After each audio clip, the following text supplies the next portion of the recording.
Thank you, Amala, and welcome everyone to today's webinar on educator effectiveness and lesson development for English learners in content area settings. We'll talk about some key considerations. As Amala mentioned, I'm Elizabeth Greniger, and I'll be facilitating today's event. Joining me is Dr. Sarah Catherine Moore, the Program Director for the Center for Applied Linguistics. I'll talk a little bit more about Sarah in just a moment, but before I do that, I want to find out who all of you are. In just a moment, you'll see a poll come up on your screen. There's several response choices, and we'd like you to select the one that best fits the role which you serve.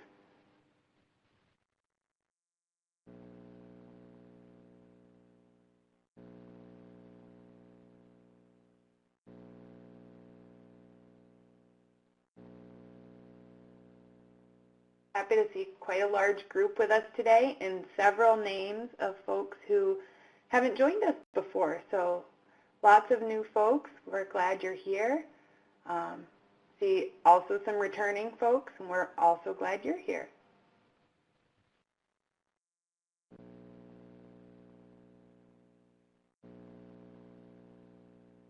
Looks like quite a varied audience, and lots of teachers. Glad you made time for today's webinar, given that it's the end of school or summer vacation for many.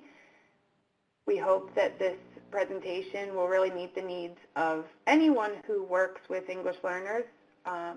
There will be some specific strategies that target teachers' needs, but anyone who serves in any capacity should be walking away with a lot of great ideas after today's webinar.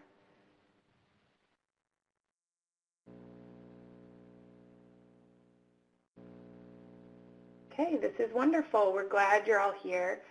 And at this point, I would like to introduce you to our presenter.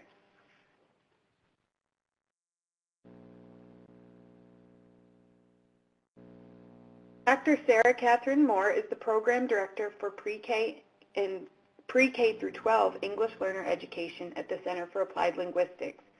She oversees large-scale projects targeting the provision of professional development for mainstream content area teachers' implementation of sheltered instructional methods for English learner students. Dr. Moore has led both pre- and in-service teacher preparation in a range of settings and across grade levels, as well as researched the effectiveness of various program models for the instruction of English learners. She also studies language policy, and in particular, its implementation and interpretation in K-12 U.S. schools. Dr. Moore's PhD is in education policy from Arizona State University. Sarah is also the project director for Education Connections, which convenes teachers around the shared goal of implementing standards-aligned instruction that meets the language and content learning needs of English learners in mainstream classrooms. Anyone is invited to join the Education Connections community, which mainstream educators with limited prior exposure to teaching English learners, but invites all who might be interested to join as we leverage one another's expertise. Education Connections offers free resources, readings, videos, strategies, lesson plans, and webinars hosted by guest speakers and professional development specialists and others. They host a bi-weekly Tuesday tips and Friday fun facts that are posted to their forums and delivered straight to your email. All of the work happens because of CAL's dedicated project staff who help to support the development of the webinar, Lindsay Massoud, Joanna Duggan, and Chris Frederick. So at this time, you'll see that Dr. Moore brings to us a wide range of expertise on today's topic, and I'd like to turn it over to her. Sarah? Thank you so much, and thanks everyone for joining us today. We're excited to talk a little bit about meeting the needs of English learners, and in particular talk a little bit about a lesson plan template that we've been working on through Education Connections. During today's webinar, we'll address the following objectives. First, we'll review research and theory regarding best practices for teaching both content and language to English learner students. Next, we will discuss 3 key areas of consideration for best supporting the language and content learning needs of English learner students. And finally, based on research and theory, I will describe classroom activities and strategies for sheltering language and content instruction for English learner students.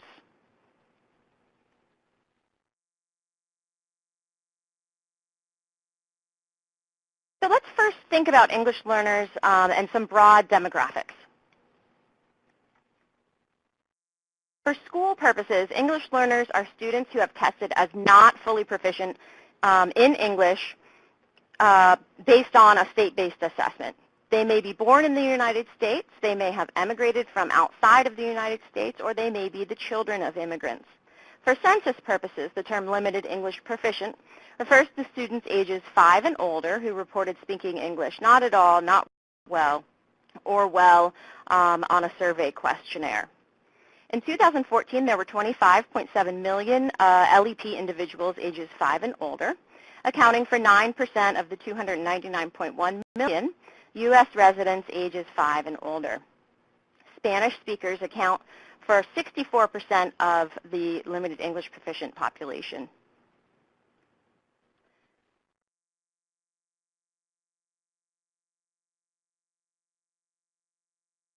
Okay, so here we are, realm mid-Atlantic. Let's take a look at the demographics of English learners for the states in our region. Though these are low and below the national average of about 9% of students in the overall United States population, these may be centralized in either urban centers or even rural areas where families are working in factories associated with a particular industry, such as those working in the chicken industry in rural eastern Maryland, for example.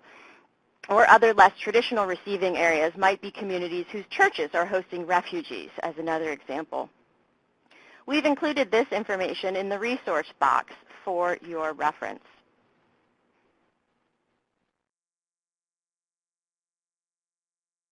So this chart illustrates the languages spoken by English learner students in the United States. So again, we'll note that Spanish is by far the most commonly spoken language.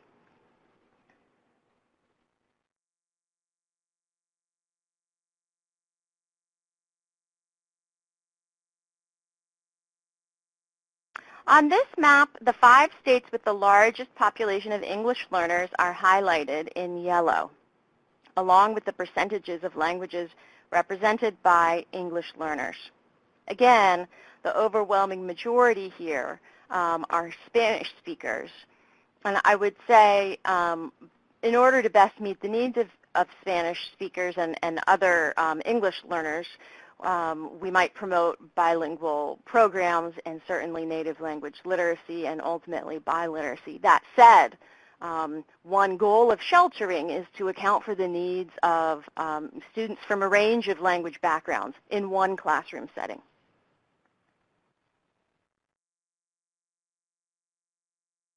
This map shows the states in which Spanish is not the language spoken by most English learner students. It demonstrates 2 important points about the diversity of the English learner population. First, we see in Maine and Vermont, the Somali and Nepali speakers are the highest representation of English language learners. These are most likely refugees. Both ethnic Nepali minority populations from Bhutan and Somalians have settled in these respective states. This brings about the point that often English learners have lived experiences that make entry into and understanding school more than just about language. In Alaska and Hawaii, the most commonly spoken languages are Indigenous Native American and/or Alaska Native, again demonstrating a specialized population of students who may be by our schools classified as English learners.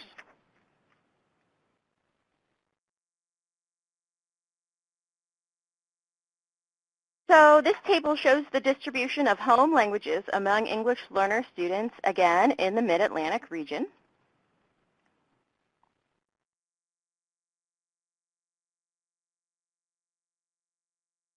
We see that Spanish is the most commonly spoken language in each of the realm Mid-Atlantic states.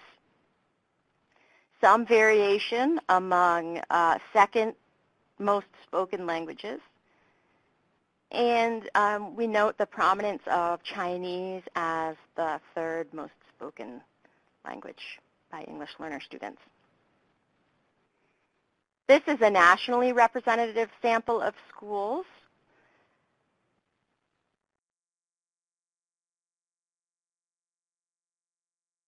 So we see the largest population of English learners are at the elementary levels.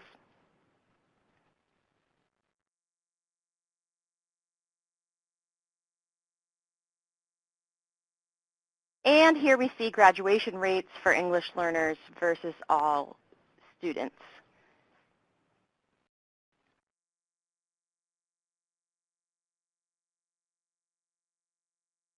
So part of what we are hoping for as we shelter instruction for English learners is to improve graduation rates and, of course, college and career readiness for our English learner students as they compare to mainstream monolingual peers. Though they are entitled to special supports to best promote the simultaneous learning of both language and content, English learners are often also taught by mainstream teachers with limited prior exposure to the specialized methods that will best promote their academic achievement. A report published by the National Center for Education Statistics indicates that 42% of teachers surveyed had taught an English learner student, while only 12.5% of those teachers had received more than 8 hours of professional development regarding methods for the instruction of English learners. So here we see the sort of general preparation of teachers working with English learners. And I would add that part of this has to do with the preparation of pre-service teachers and the extent to which pre-service teachers are exposed to methods for the instruction of English learner students.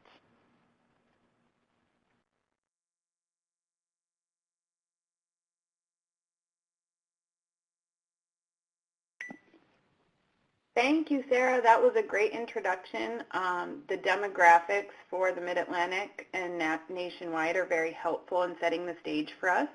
We do know that we have an audience that does come from all of our states as well as internationally. So we want to open this next question up to you, our first question, to find out about the backgrounds of the English learners in your particular district or region and what you sense as the biggest needs with the populations you work with. So we're going to put up an open-ended poll, and this will allow you to type in your response to this question, and we'll give you a few minutes to think about what you want to write there. While we're doing that, I'll bring up a couple housekeeping items. I see if folks are having technical issues, a problem hearing or seeing the screen, our folks can help you with that, so you can post a question down below. I see that's working for a few people already. We have some resources, including today's PowerPoint, to download. You'll see that in one of the boxes down at the bottom of the screen. There's a few other graphics that we showed that you can access there if they're a little too small to see on the PowerPoint slides. And then you see several web links over in the far right at the bottom, and these are information about the webinar series and our evaluation for today. We hope you'll take care of that at the end of the session, but there are several links to some websites that we'll be talking about throughout today's presentation. And again, the parking lot is there on the left, and that's going to be a place where you can post questions or comments as we go through the session today when we're not in the time where we're doing one of the polls. So I'll turn our attention back to the poll as the responses are coming in fast and furiously.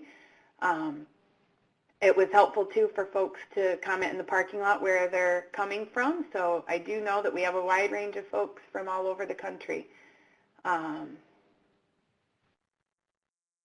Taking a look there, Sarah, do you see anything that jumps out at you? Lots of Hispanic and Spanish speaking, no surprise there. Really what's happening in the Mid-Atlantic in terms of demographics seems to be mirrored elsewhere. I see several people discussing students who are coming from conflict regions. As I was talking earlier about refugee students, this is something we'll cover a little bit later when we talk about students with limited or interrupted formal education.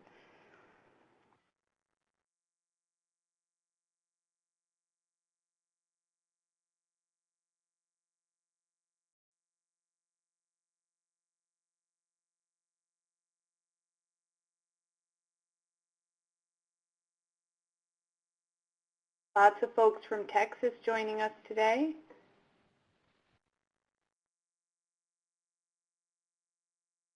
So a few folks are commenting on the second part of the question is what are the largest needs that you're seeing? So I see academic English, parental involvement,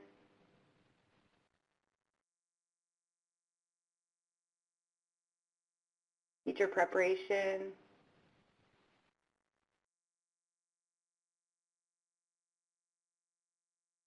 needing training tools for teachers. So hopefully today's session will really provide you with a lot of great ideas to take back to either your classrooms or to train teachers and work with teachers in the schools that you work in.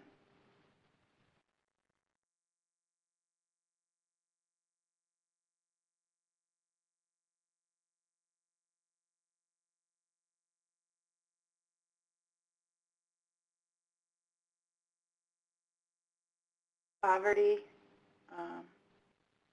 poverty and English learners tend to go hand in hand.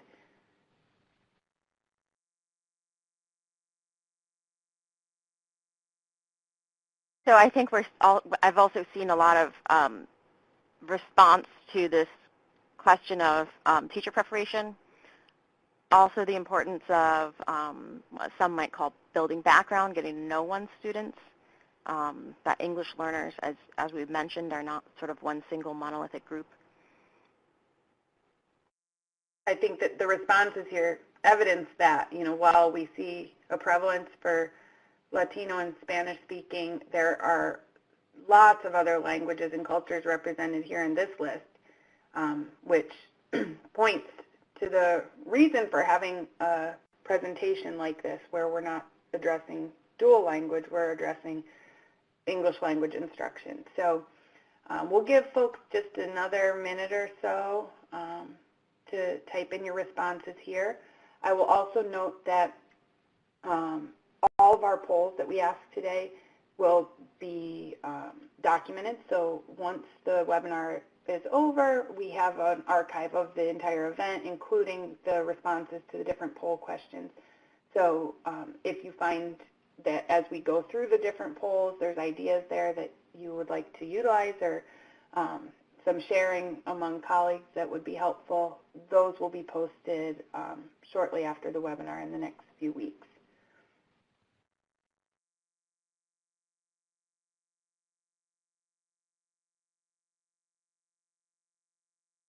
Okay, so I'm going to get ready to move this off the screen.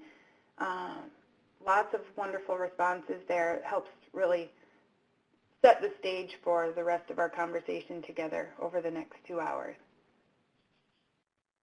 So Sarah, I'm going to pass it back to you to talk to us a little bit about the research. Thank you.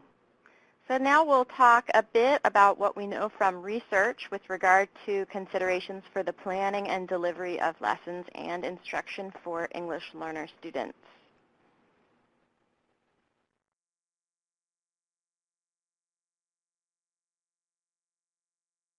As we discussed, English learners are well represented in U.S. schools, and a large portion of our nation's teachers have taught English learners in their classes.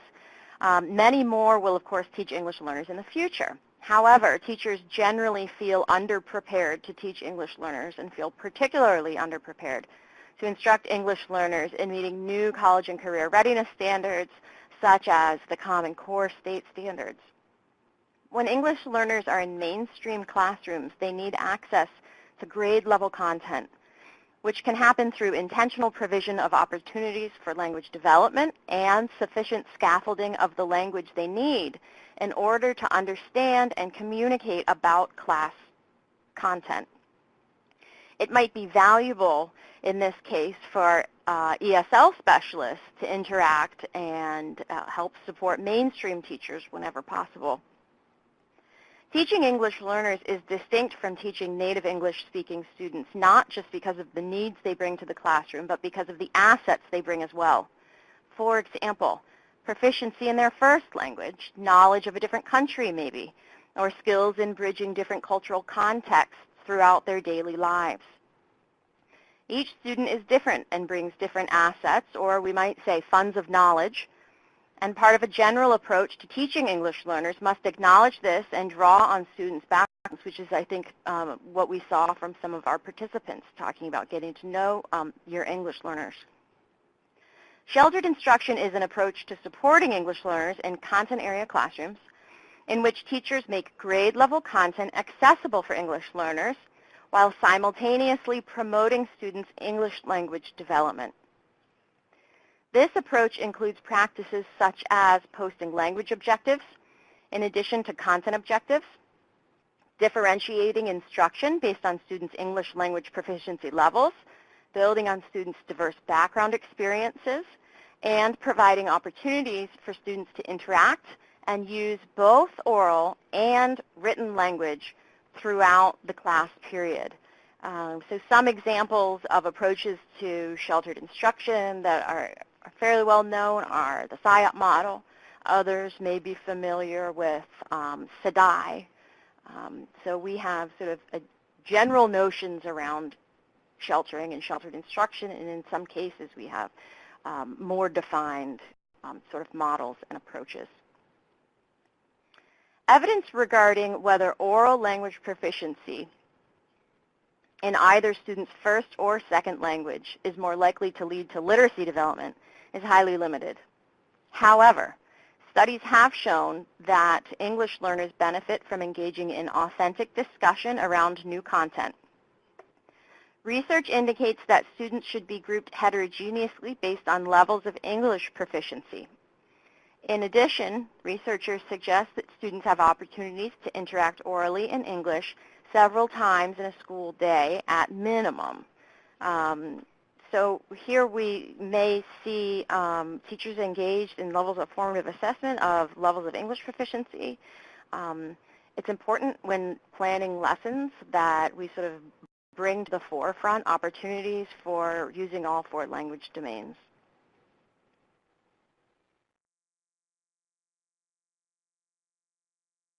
Research has demonstrated the positive benefits of teachers situating new content and language in contexts that are meaningful. Examples of how to anchor content include using videos or graphic organizers to show relationships across content. Evidence also suggests that English learners benefit from writing activities that are well scaffolded. Ways of scaffolding writing might include, for example, providing sentence starters or sentence strips, or providing pre-made inference to model text interpretation for students.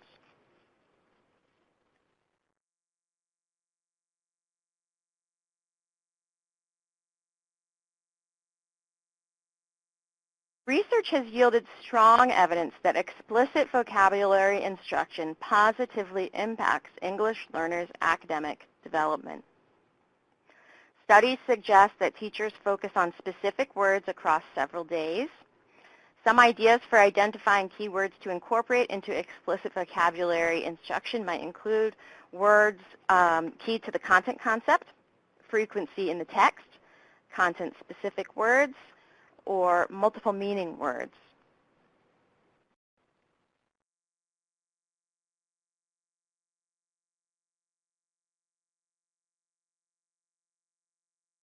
A fundamental part of working with English learner students involves, obviously, language and the promotion of the acquisition and development of the classroom target language, which in this case, we're talking about English because we're talking about sheltered instruction. Again, as I mentioned earlier, we don't want to negate the wealth of resources and in terms of native language proficiency and the potential for or existing bilingualism and biliteracy that our English learners bring with them to the classroom.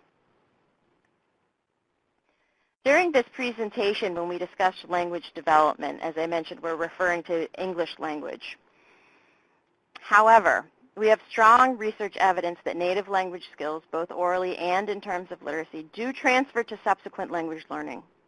Therefore, we would strongly encourage teachers in schools to promote and make a priority native language maintenance, as well as demonstrating respect and strong regard for the backgrounds, experiences, and expertise that English learners bring with them to the classroom.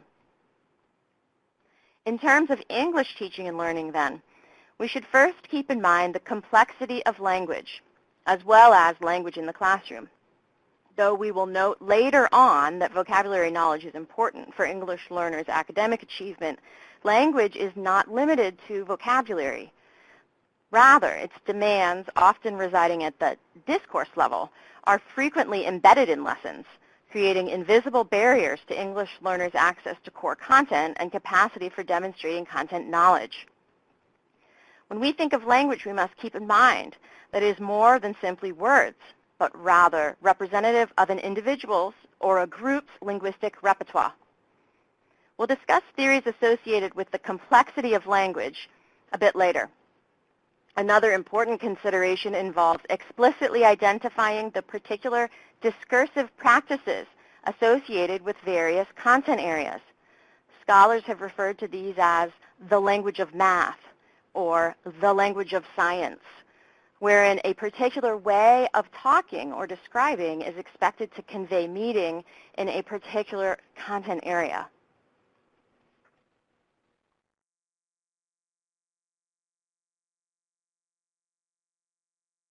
Two other areas for us to keep in mind when thinking about teaching content to English learner students involves who is using language and which kinds of language are being exchanged. So, as we develop and deliver lessons, we often think clearly about what the students will do with language. But we should also ask how the teacher will be using language and whether the way language is used for instruction itself, again, becomes a hidden barrier to accessing content learning. In addition, teachers should strive to ensure that their lessons incorporate all four language domains, those of reception, listening and reading, as well as production, speaking and writing. English learner students need rich, multiple, and authentic opportunities to practice the new language via all four language domains.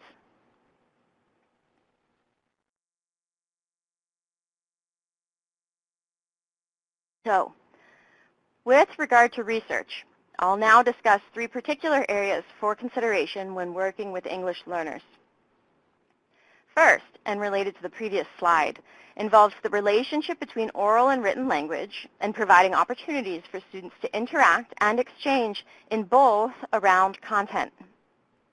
Second, it is important for teachers to ensure a focus on contextualizing content, language, and engagement in literacy practices, situating what is going on, how it relates to previous and future learning, and why it matters, are critically important for English learners' broad comprehension of a content area or lesson and all its associated information. And finally, teachers should keep in mind the critical role and function of vocabulary for English learners' success in the classroom. Again, as with our discussion of the language domains, teachers should remember that vocabulary provides the infrastructure not only for students understanding the content, but also their capacity for conveying their comprehension, whether during discussions or formative assessments.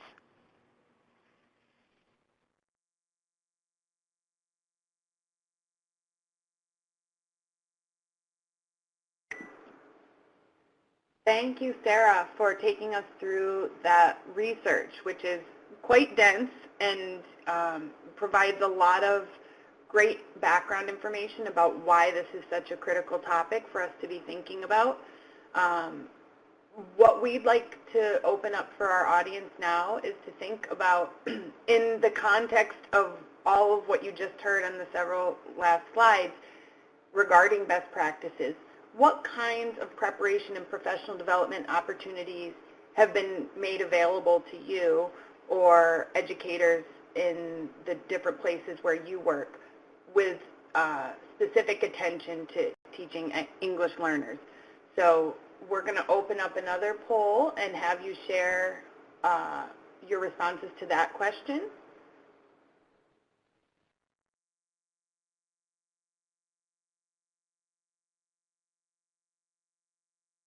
I'm going to see a few comments and questions have been coming in the parking lot.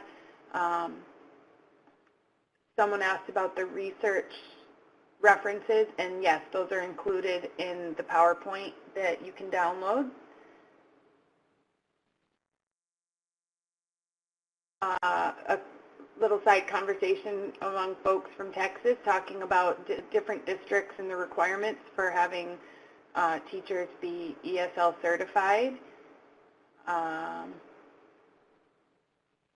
Sarah, I don't know if you've had a chance to look over there at the parking lot in that conversation, but is that something that you're seeing in your work, that districts are moving toward requiring an ESL certification or endorsement for teachers, all teachers within their districts?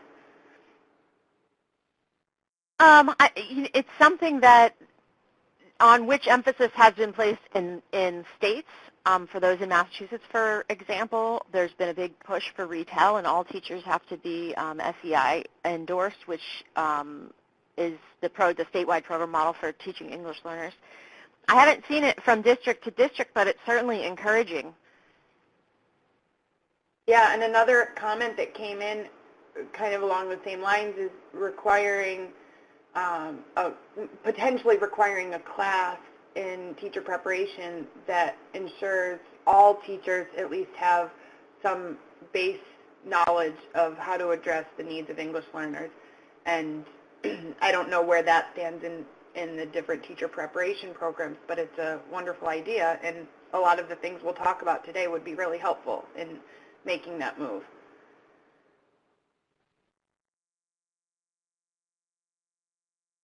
So yeah, go ahead. I was just going to say, in looking at the responses to the question, I wanted to acknowledge also GLAD and also CLIMBS as two other approaches to professional development and teaching English learners, which I didn't mention earlier, in addition to SIAP and SEDI. So it looks like a lot on this list pertain to specific program types. So a lot of training, PD has been specific to maybe SIAP or CLIMBS or the different types of programs.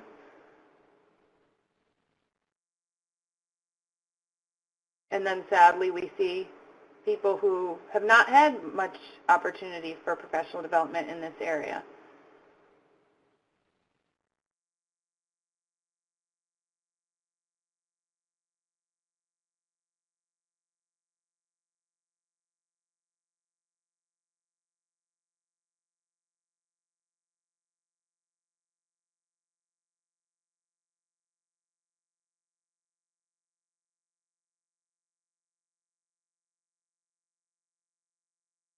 I see a few folks mentioning that things come from the state in terms of requirements, and then some other things are really at that local district level.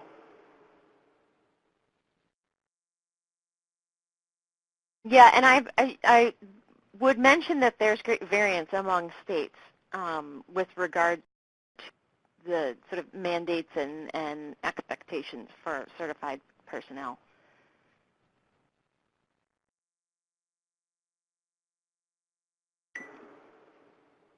Clearly the need is there, and folks are receiving some PD, and there are folks who are not, and we hope that today's session will really at least pique the interest of, you know, you're all here, so you want to learn this information and expand on what you do know.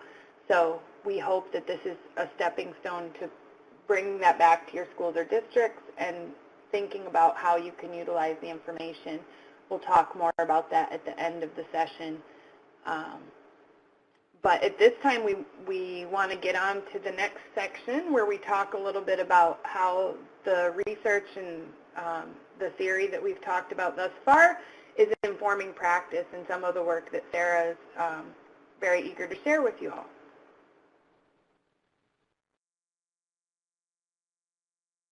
Great. Thank you. So now that we've talked a bit about the evidence base for instructing English learner students, let's consider associated underlying theories and how they relate to current trends and policymaking. We will discuss, for example, how the standards movement impacts approaches to English learner instruction in content area classrooms.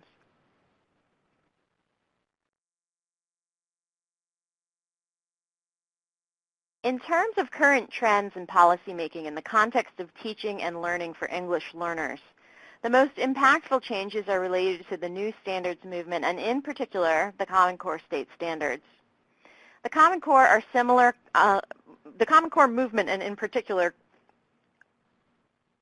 college and career readiness standards provide both challenges and opportunities for teaching English learners in content area classrooms.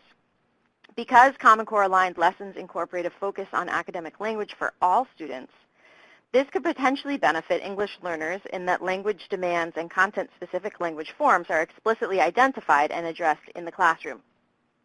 However, with a focus on independent reading of complex texts, English learners may encounter challenges in meeting these demands at their grade level, and more support will be needed to ensure English learners have opportunities to develop language skills and meet standards.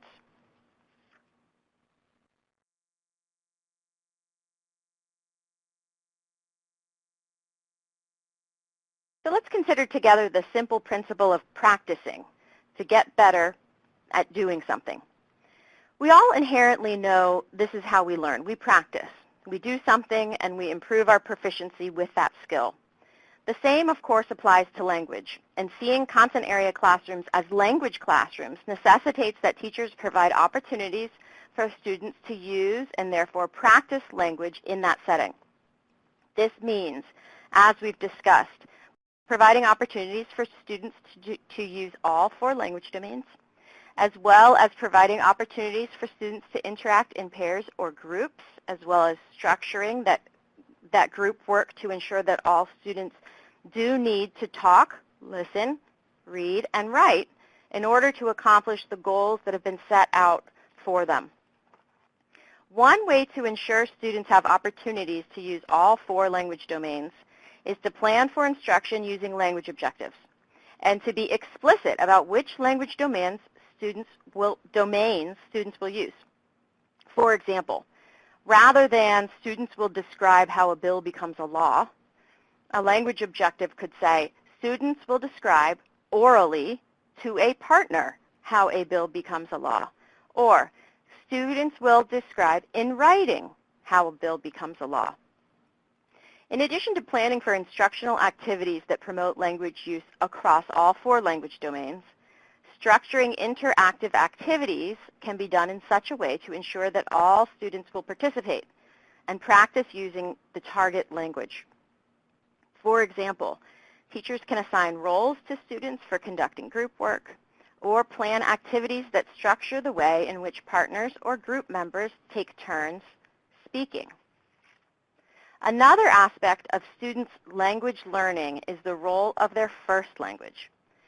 These existing language skills that students bring to the classroom can function as a resource for their learning of both English and the target content. Teachers can draw on students' first languages and build bridges to English from, for example, existing literacy skills, cognates between their first language and English, and doing activities in which students write or speak in their first language and then translate to English. Promoting the use of students' first languages while in pairs or groups can also help students access class content and empower students to participate in more meaningful ways.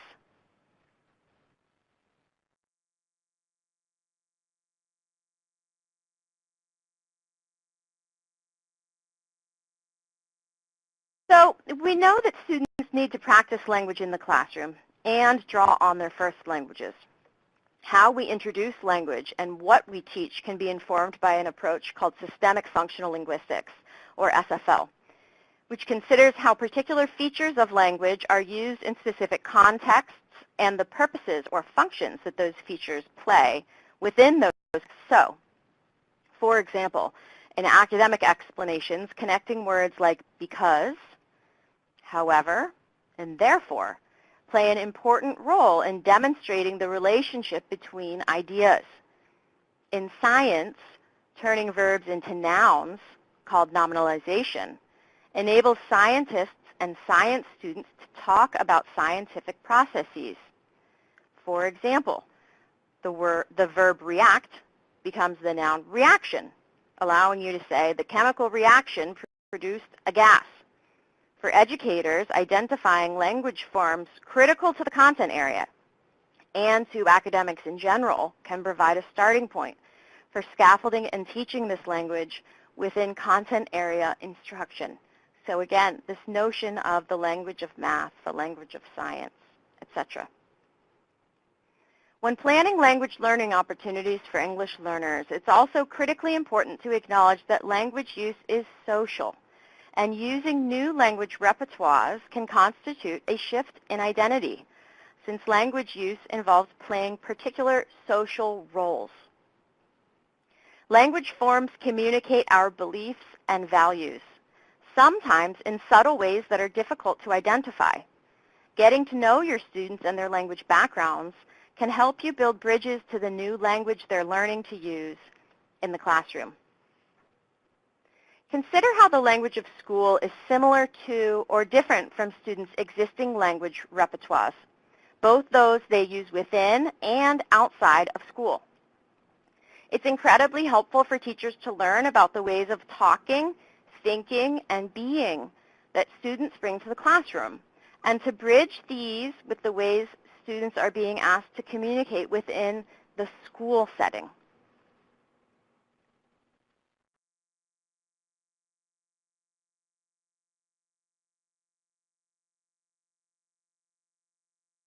So, let's consider how the Common Core and other college and career readiness standards may impact an approach to EL in content area classrooms. To address the Common Core's overall emphasis on language and literacy, teachers will benefit from learning to recognize the language embedded in a topic, selecting language for instruction related to the topic, then formatively assessing students on those language skills, and preparing students for standardized assessment of these skills as well. This can be assisted by developing language objectives for the class, which I'll discuss further later in this presentation. Teachers can look to the Common Core standards as well as state English language proficiency standards for help in creating language objectives. Instructing students in this target language is most effective in the context of authentic opportunities to use the target language in interaction with other students of different language backgrounds, as well as with the teacher in the context of the content being taught and learned. For example, in a science class, students might learn conditional phrases to predict the genetic makeup of offspring. Or, in a number of different subject areas, students could learn how to use comparative phrases, such as more or less, or fewer than, in constructing a persuasive text. After choosing and instructing the target language for the topic, provide scaffolds for students to be able to use that language effectively. For example, these could include sentence starters for students to use. It's important, though, to focus on meaning so that students can maintain the confidence to participate in the class discussions. Choosing when to offer corrective feedback is a complicated process that hinges on a number of factors. But one element to take into account might be whether the feedback is about target language being addressed in the lesson. As mentioned, the Common Core includes a focus on independent reading of complex text. Students should have access to these complex texts, and scaffolding the language used in these texts can help students gain access. Choosing texts that represent different cultural backgrounds and dialects of English can also help students feel engaged and represented within the classroom. Providing these connections to students' background experiences can be extremely valuable. Literacy in the first language can support literacy in English and can benefit students in preparing for college and careers as well. Encouraging students to read challenging texts in their first language can thus be very beneficial for promoting overall literacy. It's possible, too, to combine English and first language skills in related activities, such as having students read in their first language and then respond to a prompt in English. The Common Core standards also include an emphasis on argumentation in order to align with the prevalence of argumentation practices in college and careers. Researchers in the learning sciences have demonstrated a disconnect between students' skills in argumentation outside and within the classroom. Most students engage in argumentation with students and families. This can be a resource when teaching students to form arguments within school and also within specific content areas. There are important differences within disciplines for how arguments are made, and noticing this can help teachers bridge students' knowledge of argumentation with discipline-specific argumentation. For example, what counts as evidence? Is it numerical data from an experiment? Order of operations in math? Historical text in social studies? A detail in a story in language arts? To help students learn how to construct arguments in school, one possible tool is to use sentence frames that represent various ways of presenting the different pieces of an argument, such as, we think that because, to state a claim in justification. Our evidence is, to present a justification or warrant. And I disagree because, to put forth a rebuttal with justification.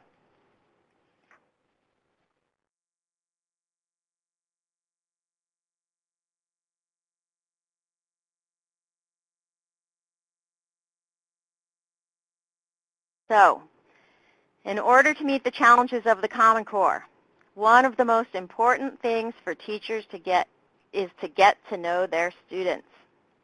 Get to know your students' interests, their motivations, language and cultural backgrounds, their educational experiences, etc. Teachers can help students engage with complex text by connecting the text and topics to students' lives. And these kinds of connections and the importance of teachers getting to know your students is appropriate across grade levels and content areas. Research demonstrates that English learners benefit both academically and socially when they maintain connections to their home culture. Using students' first languages is also a powerful tool for learning new language and content. Some ways to integrate students' first languages in instruction include having students preview content in their first language, having students summarize or respond to a reading passage in their first language, involving a bilingual colleague or student to help translate key information, having parents record books in students' first languages for listening stations, and providing a dictionary in students' first language or a bilingual dictionary, keeping in mind that students' first language knowledge of academic vocabulary also depends on their experiences with previous schooling, which came up earlier.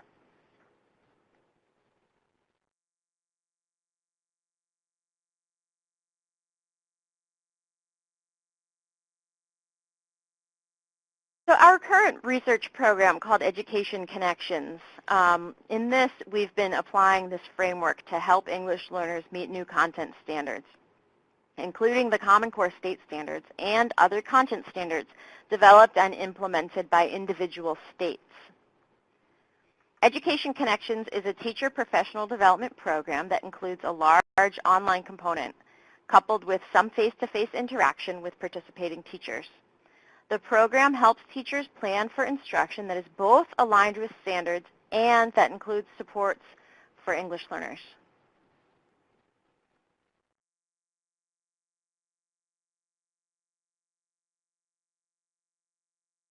Part of our current research also encourages mainstream teachers to incorporate English language development standards in their instructional planning. Doing so can help teachers identify language skills that they can work on with their English learner students and further plan for integrating language development into content instruction. The REL Mid-Atlantic states are all part of the WIDA consortium. And we've seen that there are folks here who are not from the REL Mid-Atlantic states. So for those, bear with us, and we recognize that standards are, English language proficiency standards are often comparable across contexts. For those who are members of the WIDA consortium, the WIDA provides English language development standards for guiding and planning English language learning students' language progression in these particular states. WIDA's standards framework defines academic language as situated within a sociocultural context with particular language associated not only with academic language broadly, but with specific disciplines. Therefore, 4 of their 5 standards correlate with content areas: language arts, math, science, and social studies. And the 5th is social and instructional language, or the language students need in order to engage in social interaction, as well as general language needed for schooling. For example, general academic words like describe or explain, as well as the linguistic features of a description or an explanation. Another example is are common directives from teachers, such as turn to page X in your book. WIDA also provides 2 sets of performance definitions, one for receptive language, listening and reading, and one for productive language, speaking and writing. These describe some of the language patterns you might observe for students identified at each of 6 different levels: entering, emerging, developing, expanding, bridging, and reaching, and are differentiated by 3 dimensions: discourse, sentence, and word or phrase. So it gives a broad description of, for example, the kind of language features you might see a student at level 3 use at the sentence level, such as what kind of grammatical patterns would a student at the 3 level use. It's important not to interpret these as fixed or hard and fast, however. Language development is not a straight path, as we know, and it can look different depending on a learner's experiences. So if a student's listening skills align with performance definitions for level 3, don't automatically assume that that student's reading, writing, or speaking abilities will align with the level 3 performance definitions for those domains. It's important to use these as guidelines, but to pay attention to your particular student's language use and not objectify students based on standards, which are meant as guideposts, not a specific roadmap.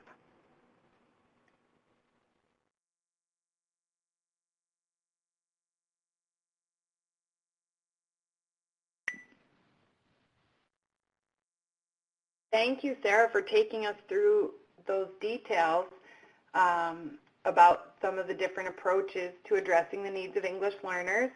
One of the things I heard loud and clear is getting to know your students, and we have some conversation over there in the parking lot in reference to that point. And I don't know if you have any thoughts. I think people are sharing there, but let me see. Andrea was asking if anyone has a survey to get to know your students to get a handle on the diversity in a broad sense. I don't know if you have something to suggest on that question.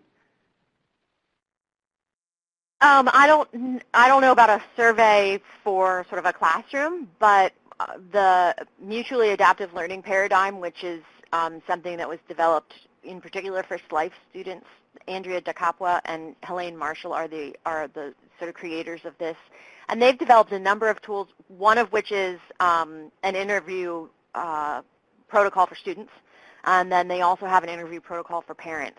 So that's something that might be valuable. Super, that's helpful. And then there's some other comments coming in and resources that people are sharing, and this is wonderful. We're glad you're all sharing and exchanging information and resources here. Margaret also asks about texts that would be useful for different cultural backgrounds and content areas like science. I don't know if we can get into an actual list per se now, or if you have any ideas off the top of your head. Right. So what you might sort of one approach may be using, depending on the level of your students, a children's book or an adolescent book and identifying areas in the story where science is happening, even though it may not be sort of directly described and mentioned. And you can use sort of culturally relevant, as I mentioned, children's books or books for adolescents. So we might have a book that represents a child from your English learner's background in which there is some kind of science going on. So then you're sort of engaging your students in that way. Great, that's helpful. So let's turn our attention to the question on the screen. Again, we're going to open it up to the audience to have you tell us a little bit about how you have seen the 4 language domains being addressed in classroom instruction in order to enhance English language and literacy skills. So we heard about the importance of the 4 domains.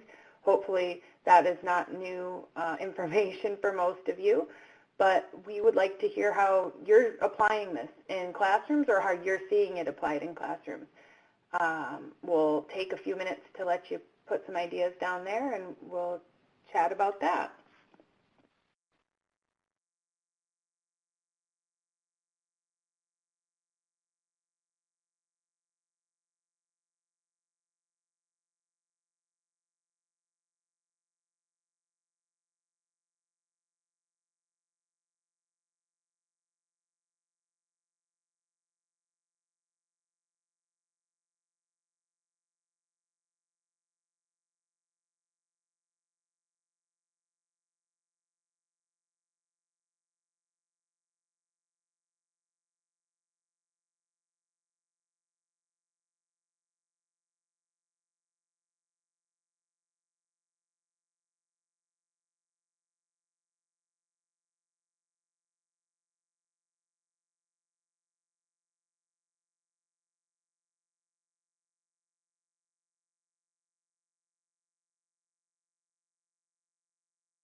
I see a couple of different ideas being posted. As you look at those, Sarah, how do those resonate with some of the experiences you've had with schools or the teachers that you work with? Right. So the first response the fastest typer, let's say that, mentioned language and content objectives. So, first and foremost, again, when we're working with students and we're addressing the 4 language domains, it's important that we're explicitly thinking about, okay, where does this lesson expect that students will have a certain level of language proficiency or skill? Again, often these may be embedded.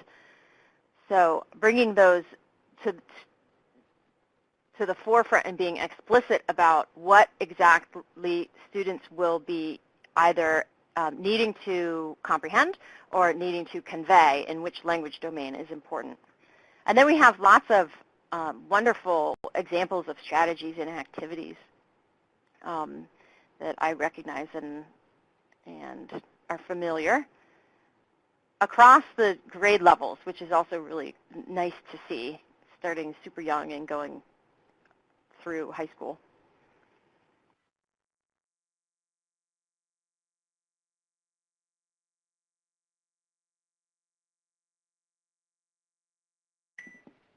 That's great, and I think what this list demonstrates is that we as educators need to provide lots of opportunities for varied types of activities that promote literacy in all of the domains.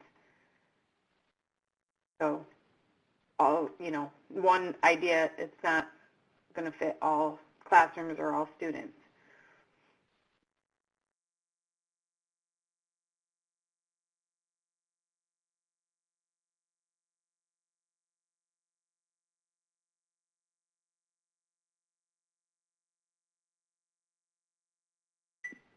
I'll mention that some folks are commenting in the parking lot, which is great. If you're responding to this particular question, please just post it in the box in the center of the screen so that we can have a record of that in response to the particular question.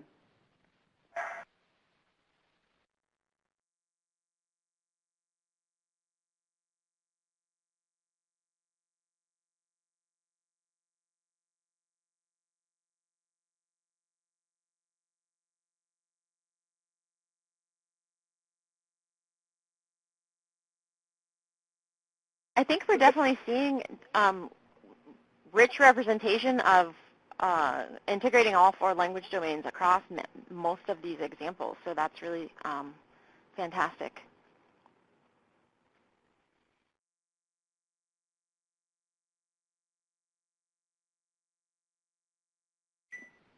I see folks are still writing some responses, so we'll give you about another 30 seconds or so.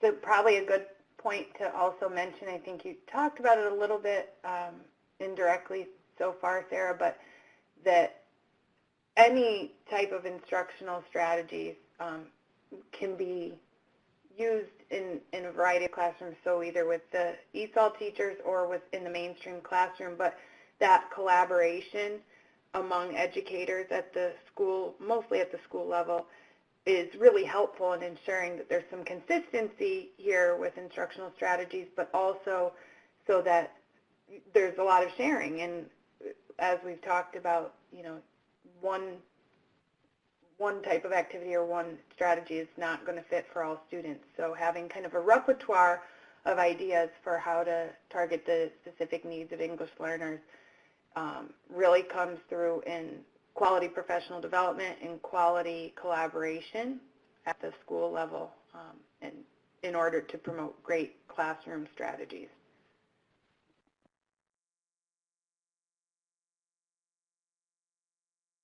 Yeah, and something else I'm seeing examples of authentic literacy engagement. So the language experience approach, autobiographies. You know, I just spent so much time talking about vocabulary. I think with so much emphasis on vocabulary and explicit instruction, it's important that we also integrate that kind of instruction into really meaningful and authentic learning opportunities and opportunities for literacy development.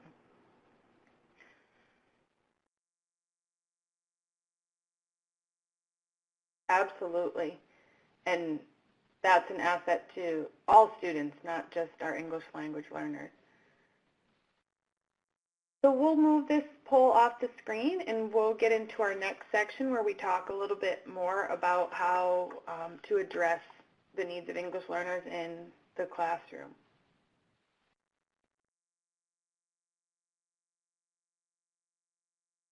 Right.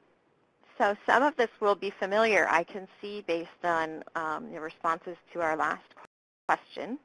But maybe as I'm talking through those areas that may be familiar for folks, you can in the parking lot be talking about ways that you have extended this, adapted it for particular populations, etc., just to keep us active. So now that we've covered how research, scholarship, and policy relate to considerations for working with English learner students, we'd like to share some ideas for practice.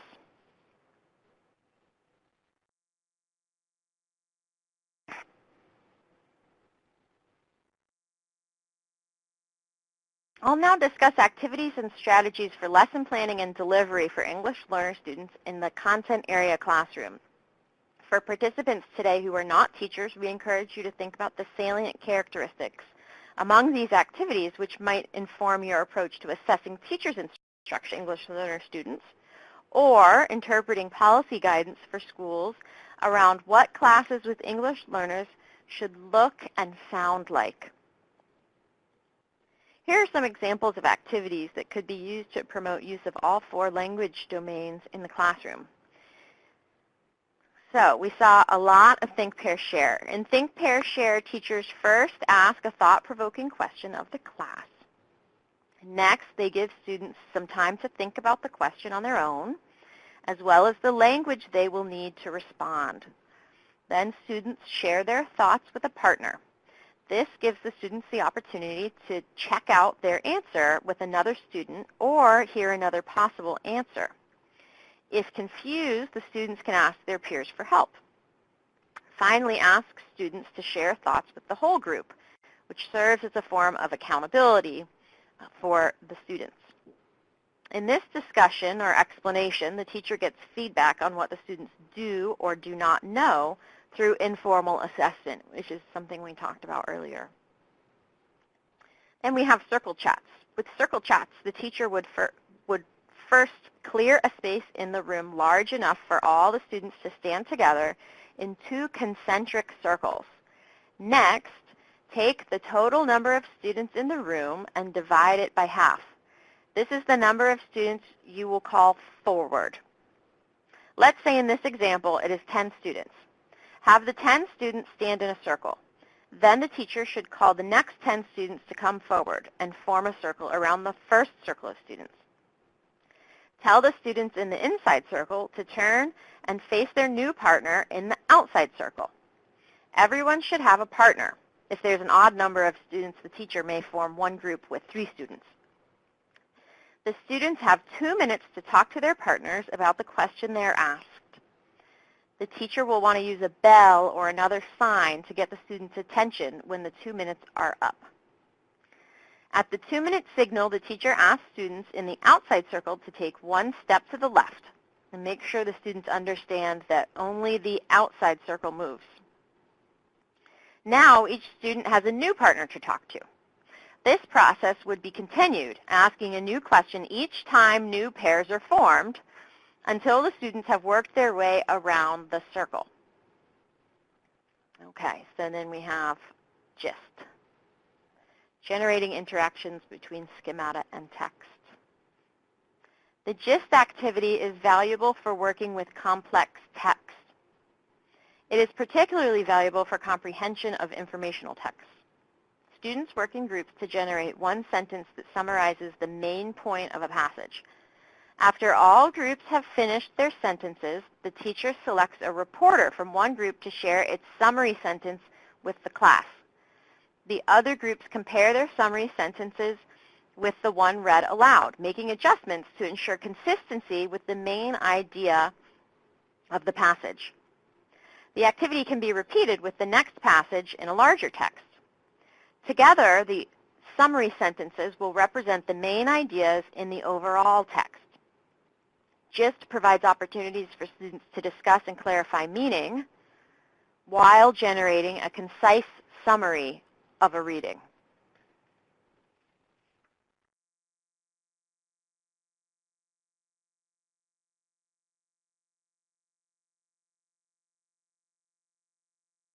So now we'll talk a little about contextualizing. Several examples of approaches to providing meaningful context to language and content teaching are: first, elaborating rather than simplifying content. Second, making adaptations or modifications to text. And third, engaging questioning strategies that highlight context around language or content. Often teachers working with English learners might choose to use fewer words or shorter sentences to describe content in an effort to make it more comprehensible. Instead, teachers should elaborate on the content information they are presenting to students. A strategy for elaborating text is text charting. In text charting, the teacher introducing the text charting question words, including who, what, when, where, and how. Other words for connecting the thoughts of the text might include problem, conflict, resolution, cause, and effect. With a prepared text, students write the appropriate question words above the areas that correspond to them. So above Joey, we would write who, and above the door, we might write what.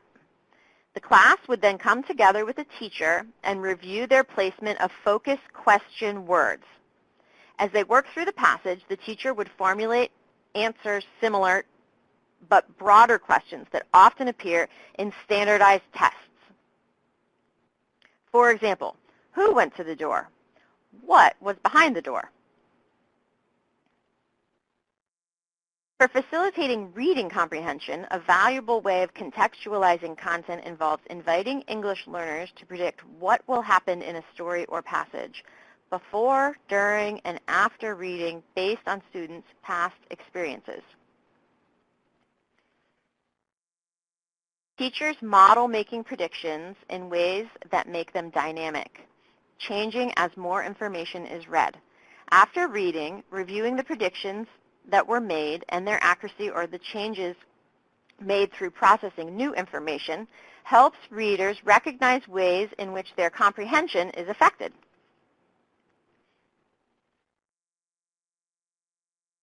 So finally, in double entry journals, students keep a journal with 2 columns while reading. These are especially useful in the language arts classroom, but can be adapted for other settings as well. As students read, they write compelling or important quotes on the left-hand column of the journal. On the right side, they record experiences they have had that relate to the quote. So again, in terms of contextualizing, we're contextualizing in the broader content or unit or larger passage of text in terms of students' backgrounds.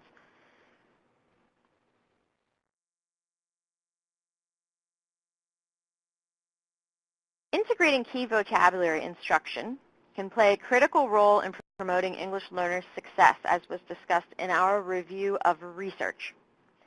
3 activities or strategies for doing so are providing dictionaries with images, sample sentences, translations, and synonyms, restating or paraphrasing in-text vocabulary, and explicitly teaching root words and affixes. Dictionaries can be based on templates provided by the teacher and completed by students, or developed by the teacher, or in small groups, and can be especially valuable in settings with highly content-related language, such as science and math. In addition, either teachers or students might adapt challenging texts in ways that provide paraphrased or restated notations, therefore demonstrating word meaning without requiring students to leave their reading of the passage to consult a different source, such as a dictionary. Teachers are also encouraged to explicitly teach the root words and affixes associated with key vocabulary.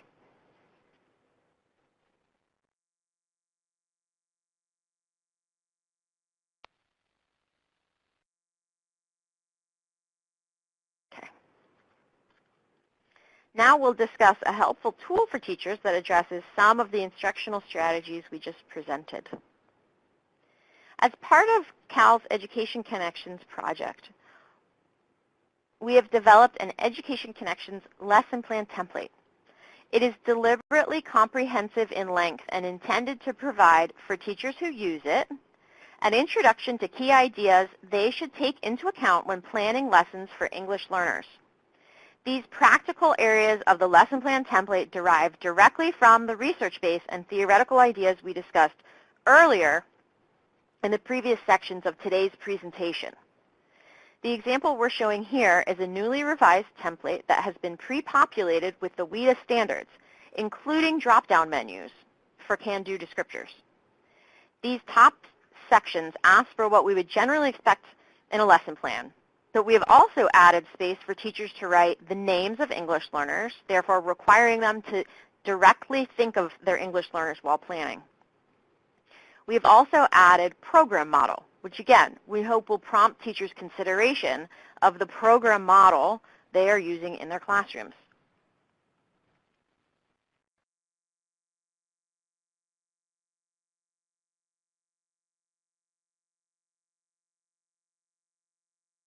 In this next section, we ask that teachers identify both WIDA standards and, again, from the drop-down menus, as well as content area standards. Here, we provide space for teachers to review the language and content standards that correspond with their lessons, and from them, develop both language and content objectives that are appropriate. So our objectives derive from our standards.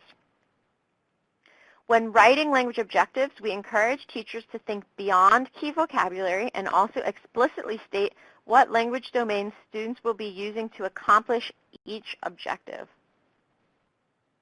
So there's this tricky negotiation between our emphasis on key vocabulary and our emphasis on context and connecting with students.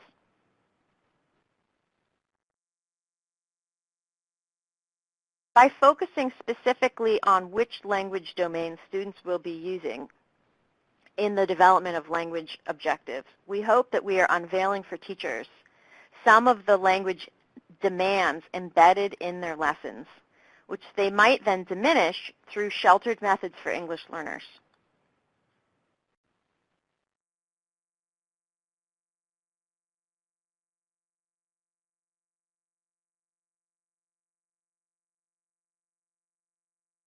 So part of what we want teachers to also think of, if we return to considering all language in the classroom, is what they will say during instruction. After identifying the language teachers will use to introduce content, they may choose to provide scaffolded strategies for English learners to understand their lesson delivery. Now we'll turn to some instructional examples that align with the three areas of consideration we've outlined: oral and written interaction, contextualizing language and content, and key vocabulary instruction.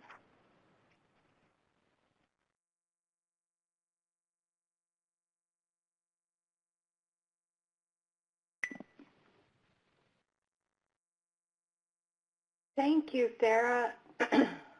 Before we get to that next part of the topic, we have another question for the audience, but before we even do that, I want to take our attention over to the parking lot. We do have a few questions about those last slides that you were presenting. If you scroll up just a little bit, lots of sharing of ideas, which is awesome. Thanks, guys, for sharing what's working in your schools and putting those resources out there for others who might benefit from them. Let me see. We have a question from, okay, Beth Lasky's asking about the tools that you were just sharing. If they don't use WIDA, is this still applicable to their teachers? Yes, absolutely. This is with regard to the lesson plan template. I'm sorry, I'm scrolling up and down, but this square is not very large, so I'm not able to find this particular statement or question. Yeah. I think Beth was referring to the lesson plan template, and then, so I'm going to ask both questions because you might be able to talk about both. So Beth asks if the template is applicable to teachers who may not be using WIDA, and Melissa asks about how the template relates to the model, and Margaret asks where is the template available. So maybe if you could just touch on those three things. Okay. So the first was non-WIDA. The third was PSYOP. What was the second? The second one was related to PSYOP, and the third was where can they access the template. So where to access. Okay. For those who are in non-WIDA states, we have the previous version of our lesson plan template, which is printable and accessible online. I guess I'm skipping to number 3 here. Which does not have the WIDA drop-down in it. And so you can just use the previous version of our lesson plan and just write in whatever your state's standards are, and then from there you can develop your English language objectives. So a question about where is the PSYOP. So as some may know, Cal staff were initially co-creators of the PSYOP model, and we do run lots of PSYOP training, and for information on that, you're welcome to go to our website. I would say that you would find that the primary characteristics of the 8 SIOP components are also present in this lesson plan template. They are not as specifically annotated. They're rather embedded in the lesson plan template.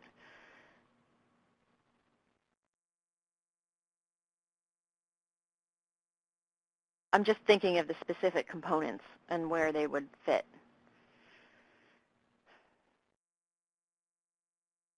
So key vocabulary is obviously represented in the places where we ask for both vocabulary and language use in the lesson. And there we're talking not only, again, about vocabulary, but also discourse patterns, and then the teacher talk. Interaction, I think, would be embedded across.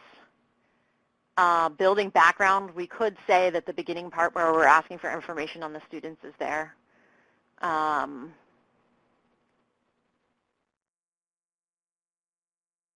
We would hope that formative assessment would be also built in.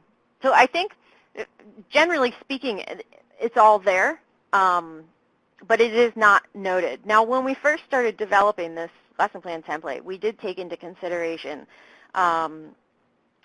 principles of effective language instruction, language and content instruction, a publication that was produced by Cal a couple of years ago.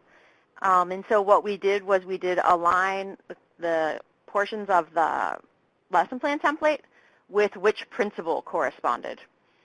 So I can provide information on that publication to you, and you may find that it lines up better, and you could find sort of more detail on explanations as they are represented in that principles publication as opposed to the components of the SIOP model.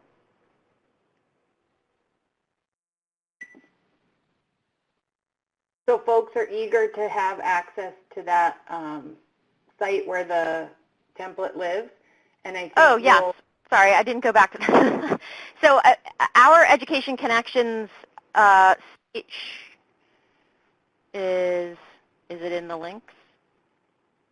I don't think it's the link, but we'll get that posted in the parking lot or in the link just as soon as we can. Right. So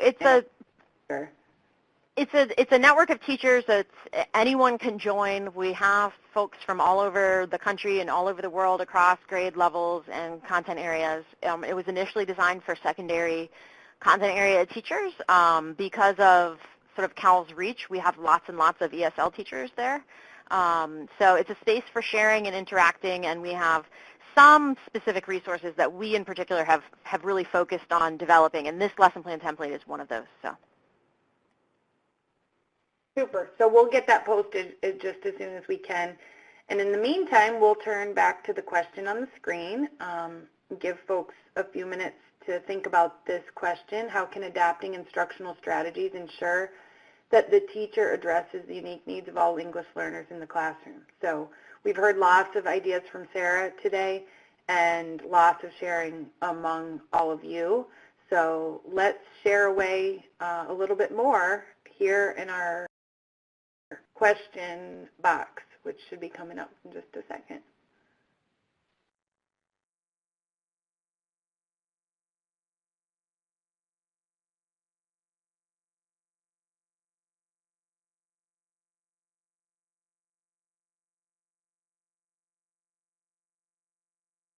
So Sarah, as folks are thinking about that question, we had several questions that came in advance of today's webinar related to adapting instruction for different content areas. So we've talked a lot today about English language instruction in the 4 literacy domains, but and you did talk in a couple different places already about how to meet the needs of the different content areas. But I don't know if there's anything else you want to say with specific attention to those questions. I'm kind of lumping them all together because there was quite a few in relation to specific strategies for ELs in math or in science or in history. You talked about vocabulary instruction, but is there any other big nuggets of information you'd like to say about those other content areas? I mean, I would say it's this notion of the language of math, the language of science. What is we talked about linguistic repertoire. What is the linguistic repertoire? What are the common discursive patterns that we're going to find in these content areas? So that, and of course, related to key vocabulary. As content area teachers know well, it's in these specialized content areas where we may have situations where key vocabulary gets tough, right? So like plane in math, for example. Kids might not be familiar. You know, there's an airplane, but plane in math means a flat surface. So some of this stuff is already happening, but it's this larger concept of the patterns of language that really are often specific to the content areas. We had one question about math. I think often folks talk about that math should be easier for English learners because there's no language. And I would say that's not really the case, that language does in fact play an important role and can be a challenge for English learners in all content area settings without the proper supports and adaptations. Great, thank you. So looking here at some of the responses to our question,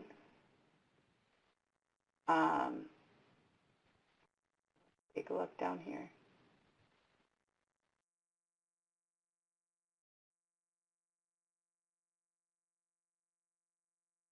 Of course, taking into consideration the unique strengths and weaknesses of each student. We did have a question also on formative assessment, and this makes me think of that because I think that's really embedded within a lot of what you've already discussed, that ensuring as you move through different instructional approaches and strategies, constantly assessing where your students are on an individual basis, to either think about new strategies to use or keep moving in that same direction, because we want to see that continued growth and progression in the English language proficiency, as well as the content.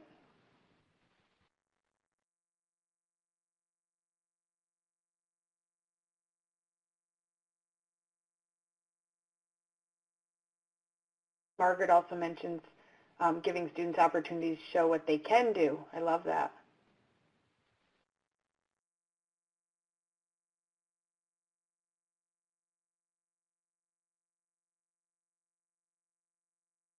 Scaffolding and ensuring that language foundations are a part of all lessons.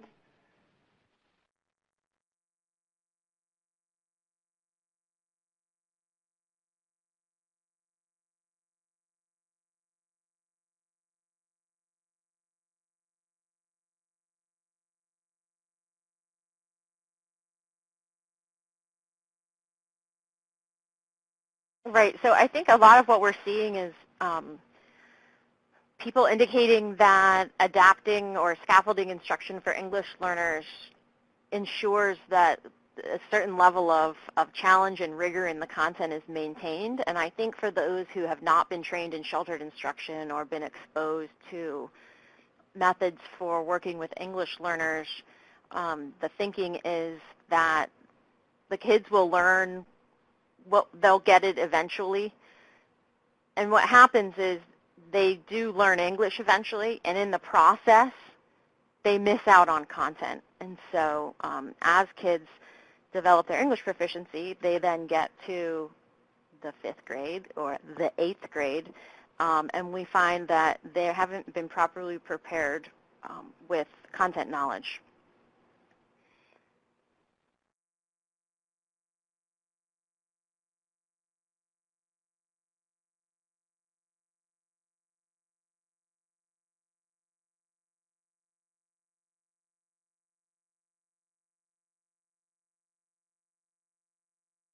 We'll give folks just another minute or so to get some responses in there, where we have a little section left and not much time together left today.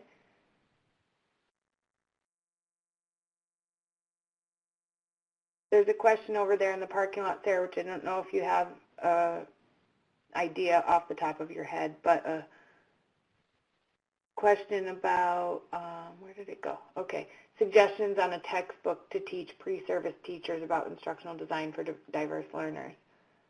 I don't know if in your work there's something that has been particularly useful. Right. I am not especially familiar with instructional design. The book that I used for my pre-service methods courses was Paraguay and Boyle were the authors, and it was Reading, Writing, and Learning in ESL.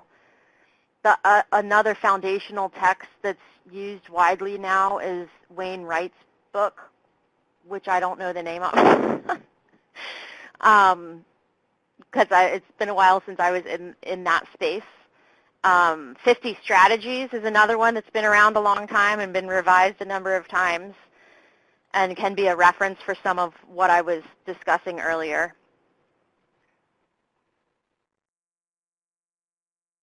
Super. I'm sure that that's helpful.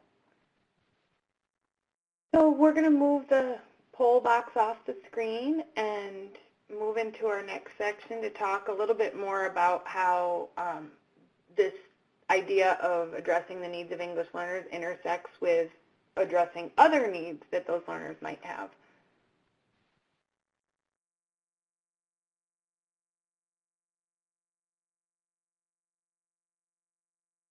Right. Okay, so let's talk about lesson planning and development for specialized learning needs of English learners, so subgroup within a subgroup, if you will. I was talking about that on a meeting last week, this idea that some of these students have even more particular, there are groups with even more particular needs. One are those students who are dually identified. Dually identified English learners are students who have been placed in special education settings and whose English proficiency scores have resulted in identification as English learners. English learners are overrepresented in special education settings, which likely has to do with challenges faced by practitioners' ability to distinguish between learning disabilities and other explanations for shortcomings, such as language. Because of this overrepresentation, and in an effort to improve the accuracy of students' identification as either in need of specialized supports or language supports, the response to intervention model was developed, which is also associated with compliance with Office of Civil Rights policies. Response to intervention is an instructional service delivery model founded on two key premises. All children can learn when provided with appropriate, effective instruction, and most academic difficulties can be prevented with early identification of need, followed by immediate intervention. Students being assessed using RTI are provided with instruction on three tiers. First, core classroom instruction. Second, added strategic instruction. And third, intensive intervention to ensure the identification of supports needed for students' learning.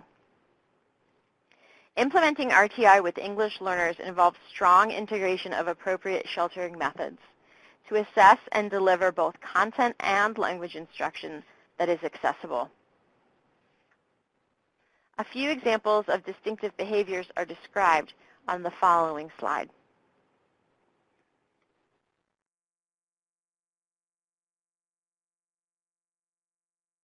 It's worth noting that some characteristics of language acquisition can actually resemble learning disabilities, as indicated with a few examples in this chart. So, when teachers notice English learner students showing one of the behaviors in the chart, it's important to first consider whether it is a reflection of the language learning process or, in fact, a symptom of a learning disability. For example, students with learning disabilities may sometimes have difficulty concentrating. Yet second language learners are engaged in a mentally exhausting endeavor, and therefore they may also appear to have difficulty concentrating at times. Likewise, challenging can be processed quite slowly by students with learning disabilities. But learners acquiring a second language may also process language slowly when they do not fully understand it. Finally, while students identified as having a learning disability may be slow to learn sound symbol correspondence, the same can also occur with second language learners who may face challenges when there is interference or transfer from their first language. So this can be called interference. Maybe we want to use the word transfer rather. Another subgroup within the subgroup. Students with limited or interrupted formal education, or SLIFE, have also been referred to as limited formal schooling ELLs, newcomers, and students with interrupted or inadequate education. This subpopulation may have experienced interrupted schooling due to war, migration, lack of educational facilities, cultural dictates, or other circumstances. They may have had limited access to schools in their home country, or their schools may have lacked highly trained teachers or educational resources. For some of these English learners, high school may be their first exposure to literacy in any form. In addition to facing academic challenges, many in this subpopulation have to deal with emotional traumas, such as fleeing civil wars or natural disasters, or they may be separated from immediate family. So I mentioned this earlier. DeCapua and Marshall proposed the Mutually Adaptive Learning Paradigm, or MELP, based on 3 principles for addressing cultural dissonance in the SLIFE classroom. First, establish and maintain ongoing two-way communication. Second, identify priorities in both cultures and accommodate where possible. And third, build associations between the familiar and unfamiliar when accommodation is not feasible and new priorities must be established. MELP accepts what is most essential for SLIFE and incorporates it into the classroom while taking what is most essential from the U.S. learning paradigm and retaining that in the classroom. The result is a model calling for both groups to accommodate the key learning priorities of the other. So, therefore, the mutually adaptive. So, SLIFE students are coming from a particular learning paradigm. United States schools are based on a particular learning paradigm. In MELP, they are mutually adapting to one another.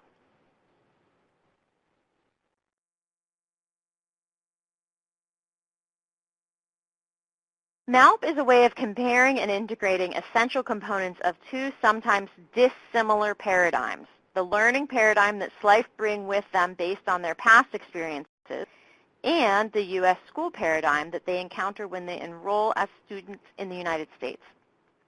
As highlighted in the chart here, there are areas where teachers will need to adapt to the SLIFE learning paradigm, such as by accepting immediate relevance and interconnectedness as priorities that many SLIFE may bring with them to school. At the same time, there are areas of the U.S. school system that may be novel for SLIFE and for which teachers will need to provide support, such as the ability to perform on various kinds of academic tasks. In the middle section, both teachers and students adapt as they combine processes from the 2 paradigms, bringing together both shared responsibility and oral transmission from the SLIFE paradigm, as well as individual accountability and the printed word from the U.S. school paradigm.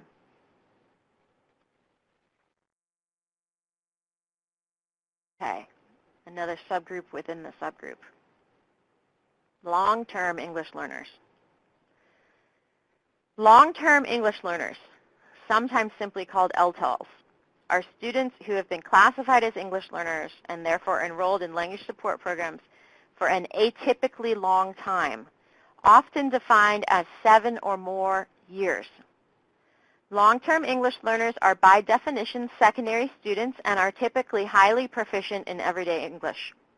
However, they need support in accessing repertoires of English associated with schooling broadly, as well as with particular academic subjects. LTEL's needs, then, are mostly in academic language, not in conversational fluency. Again, long-term English learners tend to be proficient in everyday spoken language, but in their first language and in English, but generally do not have well-developed academic language and literacy skills in either language. Inconsistency in language programs is cited as the most common issue that contributes to retaining students in ESL programs so that they wind up as long-term English learners.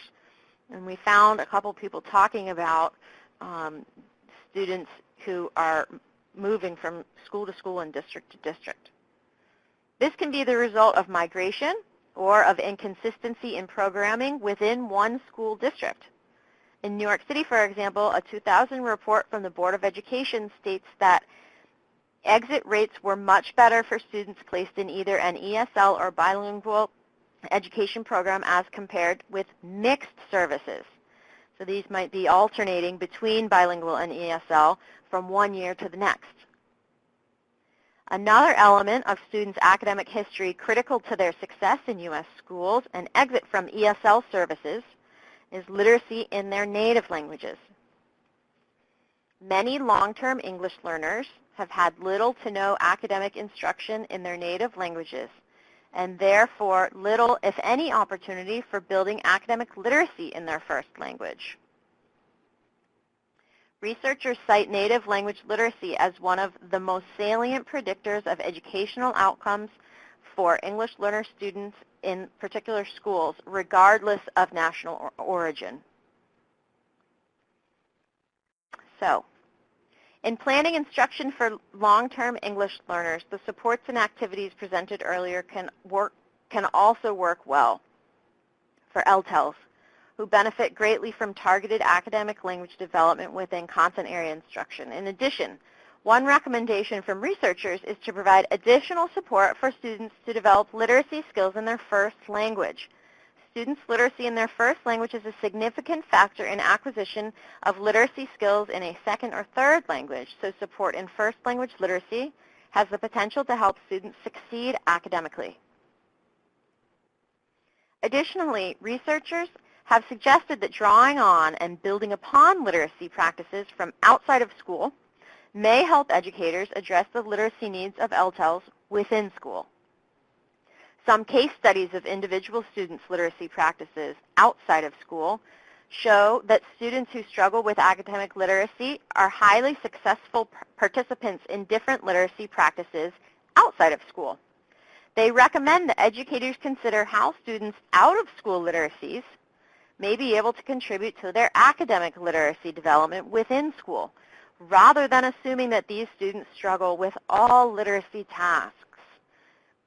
So this is a case where often we think of literacy as sort of in the context of schooling, but really we're engaged in literacy in many everyday activities, and certainly students may be engaged in certainly reading and writing out of school, and so how can we leverage that?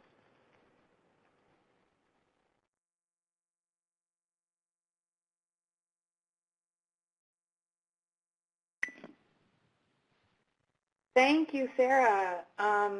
We have come to another poll, and in the interest of time, we're actually going to skip this one, but I do want to just kind of raise it as food for thought and something, if folks feel so inclined to post something in the parking lot as we move on, to think about how your experiences with working with these different populations that Sarah just talked about, the sort of subgroups of English learners, and how has that maybe been different, and how have you approached the instruction of those particular students?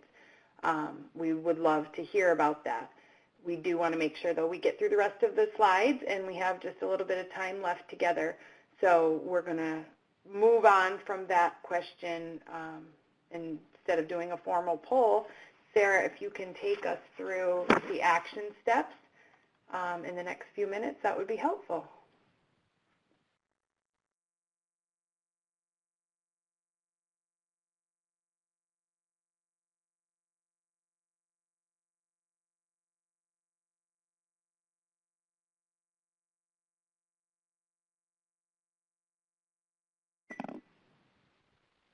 You might be muted, Sarah. I'm not sure. Yes, I was muted. Sorry about that. I sounded very good, I promise. Yes, so now what? Okay, start again. In terms of next steps, we recommend that you revisit the demographics of English learners in your local context. So we've talked a lot about that. For example, are there many students from a shared language background? And how similar or dissimilar is this language to English? Are there many students from a shared refugee background, as we found in the cases of communities in Maine and Vermont, for example? We also recommend that you might further investigate the policies and supports available for English learners. You might consider addressing the following questions. What program is being used for the instruction of English learners? Is there a newcomer center that's available? Where would teachers locate translation support, which, as we know, is a right of our students and parents? So locating resources can also be an important early step in disseminating and compiling information that may be of value at the district, school, or classroom level. There's a wealth of resources ranging from videos, articles, lesson plans, and activity descriptions available through our Education Connections network. We have an enormous amount of resources, all different types, and they are searchable, and we're happy to provide guidance for folks who would like to become members and would like tours of the site. In addition, we would recommend reviewing the valuable resources available through Coloring Colorado, which provides practitioner-oriented guides and information on teaching English learners, Understanding Language, which is housed at Stanford University and whose work addresses the intersection of teaching English learners and implementation of the Common Core State Standards, and the Teaching Channel, which is an enormous repository of videos showing teachers trying out lessons and activities with students in their classrooms. Those are the links that you already had.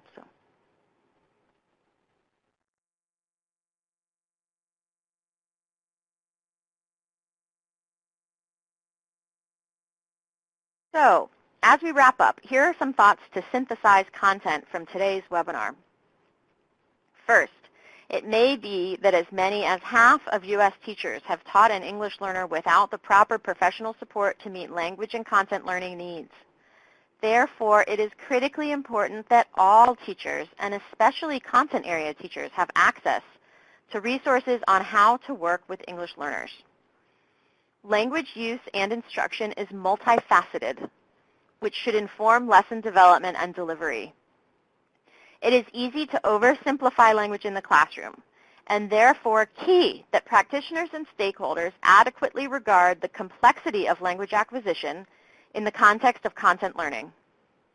And finally, given the standards movement, it's even more important for teachers to have the necessary tools for working with English learners, who are a diverse group bringing rich resources to the learning environment.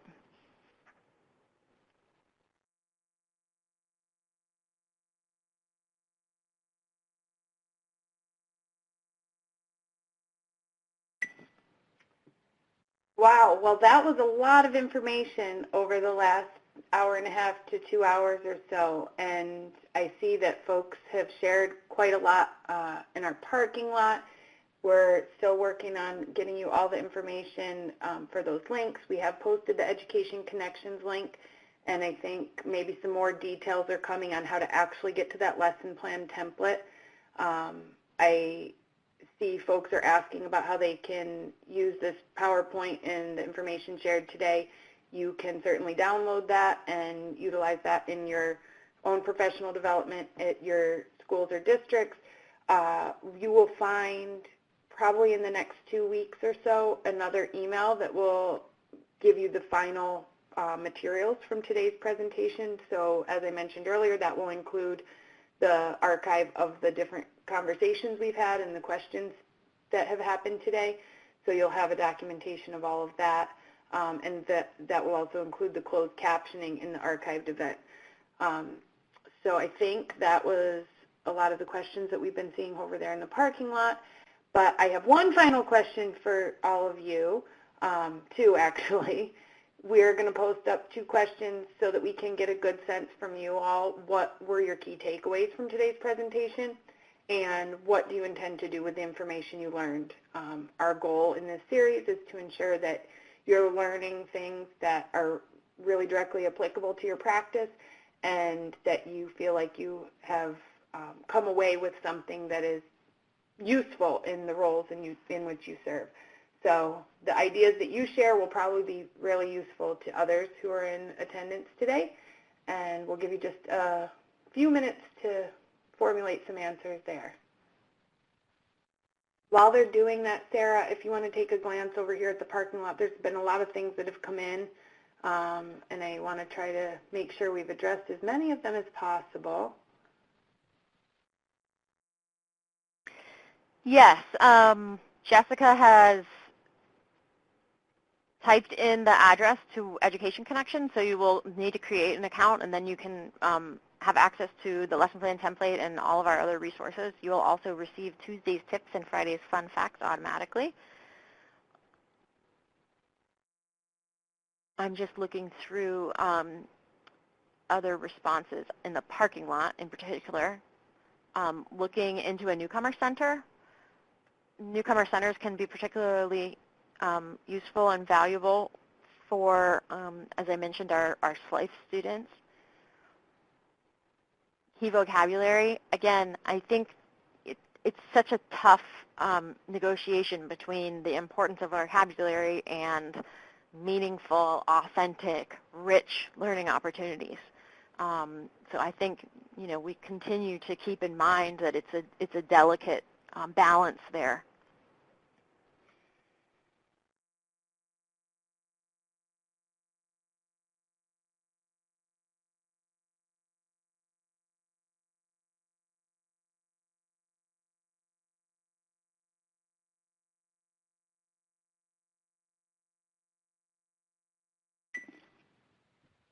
Great. So taking a look here at some of the takeaways, lots of interesting points here in terms of academic language, just utilizing the information and applying it. The template, people always love walking away with something tangible that they can utilize.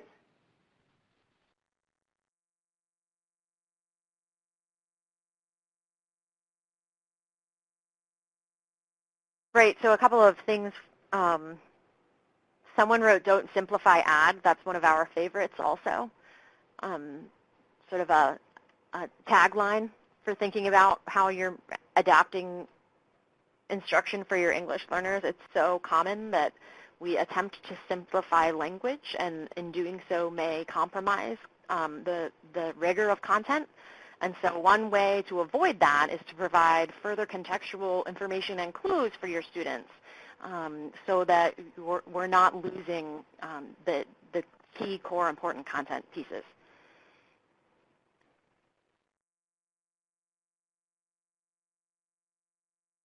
And then in terms of the 4 language domains,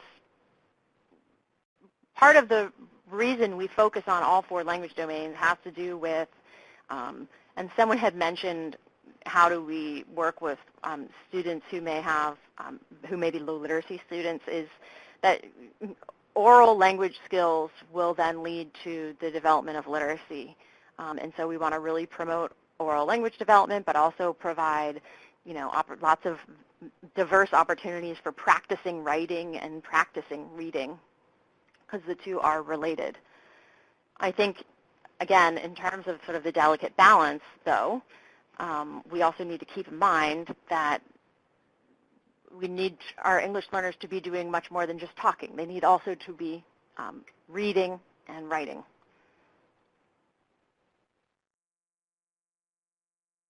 As we look at the action steps here, lots of sharing. We love sharing. We love sharing this information with you all, and we love that ripple effect of you taking it back and sharing it with your colleagues. A lot of continued research. It looks like this is just the tip of the iceberg for some folks, and that you want to take a look at more of the resources that Sarah discussed today.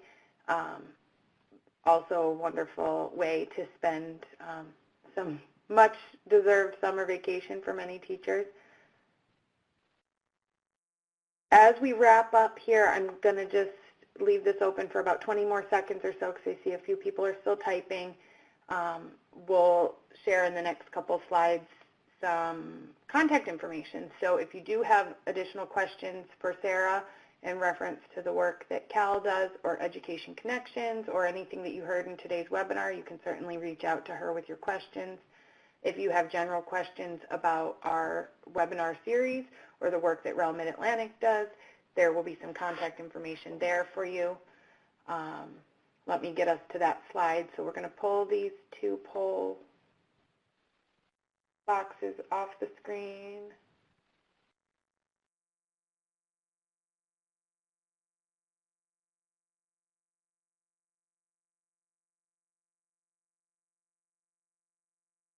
There's our contact information.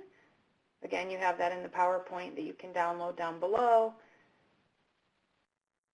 And for information on Education Connections, we also have an email address. It's edconnect, EDCONNECT @cal.org. Super, that's helpful. We hope you'll all make plans to join us for one of our upcoming webinars. The next two will resume at the end of August, and then in September we'll be talking about professional learning communities, and then we'll be talking about enhancing instruction with the creative arts. So we do hope you'll join us and share with colleagues who might be interested in those two topics. And as I mentioned at the beginning, it's really important for us to hear from you all. We hope that you'll take a few minutes to complete our feedback survey, and that information is used to help us improve the series, improve the content of our webinars, and ensure that we're addressing content that's important to you. So you can go to that survey link and fill that out for us. We would really appreciate it. And at this point, we are finished with our time together. I want to give a virtual round of applause to Dr. Sarah Moore for her time and effort put into today's content and delivering this wealth of information to our audience. I hope you're as pleased as I am with the great information that you heard today. Yes, thank you so much. It was an exciting exchange and incredibly diverse participants, so that's always really a fantastic takeaway. Thank you again, Sarah, and thank you everybody for attending, and have a great evening.